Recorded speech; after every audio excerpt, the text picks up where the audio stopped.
มื้อนี้พามาเลาะงานตลาดนัดวางแสดงและจำหน่ายสินค้า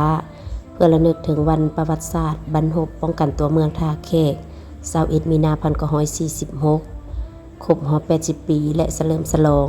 อุทยานหินน้ำนอเข้าเป็นมรดกโลกทางธรรมชาติห่วมชายแดน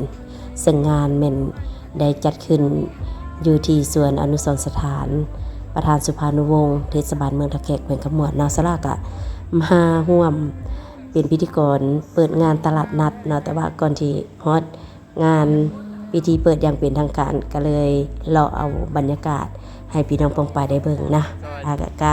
สินค้าที่น่ามาจำหน่ายในครั้งนี้ก็มีทางภายในแขวงและก็ต่างแขวงเนาะภายในแขวงก็มีบรรดาเมืองทั้ง10ตัวเมืองและก็ภาคส่วนหัวหน่วยธุรกิจห้างร้านต่างๆที่มาร่วมวางแสดงและจำหน่ายในงานครั้งนี้เนาะก็เมืองก็มีทั้ง10ตัวเมืองในทั่วแขวงขมวดนั่นแหละแต่ว่าสระเลาะบ่ได้ทั่วเนาะมาฮอดเป็นบางเมืองเอามาให้เบิ่งคือเมืองที่สระแวะมานี่ก็จะเป็นเมืองไซบัวทองเนาะซึ่งว่าเพิ่นก็จำหน่ายเป็นผลิตภัณฑ์แพรตัดเสื้อสิ้นแพรเบี่ยงอีหยังต่างๆหั่นแหละก็ถือว่ามีหลากหลายเด้อสินค้าเครื่องอยู่ของกินก็มีเครื่องใช้ของสอยมีหลายอย่างถ้าว่าผู้ใดอยู่ไกลก็สามารถมาได้และงานนั้นจะดำเนินไปฮอดวันที่